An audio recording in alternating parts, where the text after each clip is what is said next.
राधे राधे। आप सभी का बहुत बहुत स्वागत है कृष्णा भक्ति चैनल पर। नमस्कार दोस्तों, आज की वीडियो में हम बात करेंगे देव शनि एकादशी की व्रत कथा। इसको मात्र सुनने से ही सभी पापों से मुक्ति मिलती है और सभी कष्ट दूर होते हैं, मनोवांछित फलों की प्राप्ति होती है, सभी मनोकामनाएं पूर्ण होती हैं। लेकिन इस एकादशी व्रत की कथा को अंत तक ज़रूर सुनिएगा, तभी इसका पूरा फल मिलता है। एकादशी व्रत कथा समस्त पापों का नाश करती है। इसे हरि शनि एकादशी भी कहते हैं। धर्मराज युधिष्ठिर ने कहा, हे केशव, आषाढ़ शुक्ल एकादशी का क्या नाम है? इस व्रत के करने की विधि क्या है और किस देवता का पूजन किया जाता है?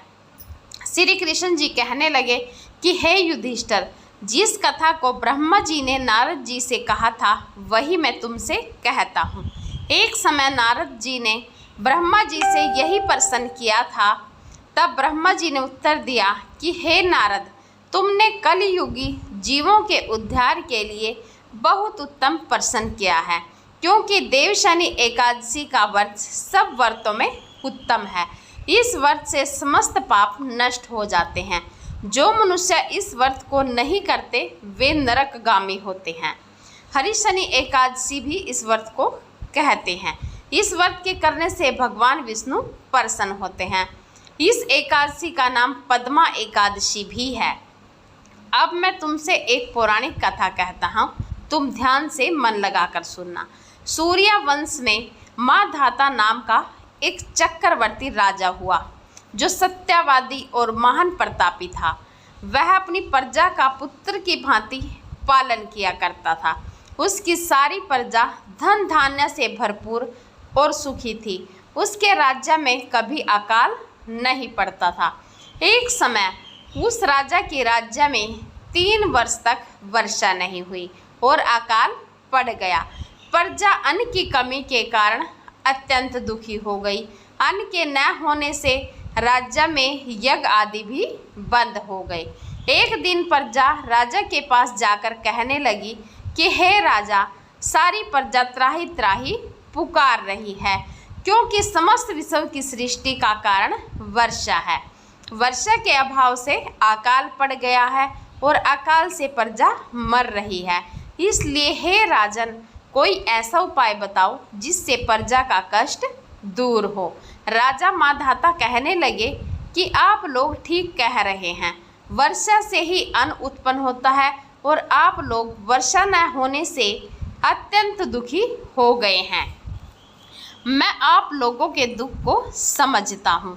ऐसा कहकर राजा कुछ सेना साथ लेकर वन की तरफ चल दिया। वह अनेक ऋषियों के आश्रम में भ्रमण करता हुआ अंत में ब्रह्मा जी के पुत्र अंगिरा ऋषि के आश्रम में पहुँचा। वहाँ राजा ने घोड़े से उतरकर अंगिरा ऋषि को प्रणाम किया। मुनि ने राजा को आशीर्वाद देकर कुशल क्षेम के पश्चात उनसे आश्रम में आने का कारण पूछा। राजा ने हाथ जोड़कर विनीत भाव से कहा कि हे भगवान, सब प्रकार से धर्म पालन करने पर भी मेरे राज्य में अकाल पड़ गया है। इससे प्रजा अत्यंत दुखी है। राजा के पापों के प्रभाव से ही प्रजा को कष्ट होता है, ऐसा शास्त्रों में कहा है। जब मैं धर्मानुसार राज्य करता हूँ तो मेरे राज्य में अकाल कैसे पड़ गया, इसके कारण का पता मुझको अभी तक नहीं चल सका। अब मैं आपके पास इसी संदेह को निवृत्त कराने के लिए आया हूँ। कृपया करके मेरे इस संदेह को दूर कीजिए। साथ ही प्रजा के कष्ट को दूर करने का कोई उपाय बताइए। इतनी बात सुनकर ऋषि कहने लगे कि हे राजन, यह सतयुग सब युगों में उत्तम है। इसमें धर्म को चारों चरण सम्मिलित हैं, अर्थात इस युग में धर्म की सबसे अधिक उन्नति है। लोग ब्रह्मा की उपासना करते हैं और केवल ब्राह्मणों को ही वेद पढ़ने का अधिकार है। ब्राह्मण की तपस्या करने का अधिकार रख सकते हैं, परंतु आपके राज्य में एक शूद्र तपस्या कर रहा है। इसी दोष के कारण आपके राज्य में वर्षा नहीं हो रही है। इसलिए यदि आप प्रजा का भला चाहते हो तो उस शूद्र का वध कर दो। इस पर राजा कहने लगा कि महाराज, मैं इस निपराध तपस्या करने वाले शूद्र को किस तरह मार सकता हूँ? आप इस दोष से छूटने का कोई उपाय बताइए। तब ऋषि कहने लगे, हे राजन, यदि तुम अन्य उपाय जानना चाहते हो तो सुनो। आषाढ़ मास के शुक्ल पक्ष की पद्मा नाम की एकादशी का विधि पूर्वक व्रत करो। व्रत के प्रभाव से तुम्हारे राज्य में वर्षा होगी और प्रजा सुख प्राप्त करेगी, क्योंकि इस एकादशी का व्रत सब सिद्धियों को देने वाला है और समस्त उपद्रवों को नाश करने वाला है। इस एकादशी का व्रत तुम प्रजा, सेवक तथा मंत्रियों सहित करो। मुनि के इस वचन को सुनकर राजा अपने नगर को वापस आया और उसने विधि पूर्वक देवशनि एकादशी का व्रत किया। उस व्रत के प्रभाव से वर्षा हुई और प्रजा को सुख पहुंचा।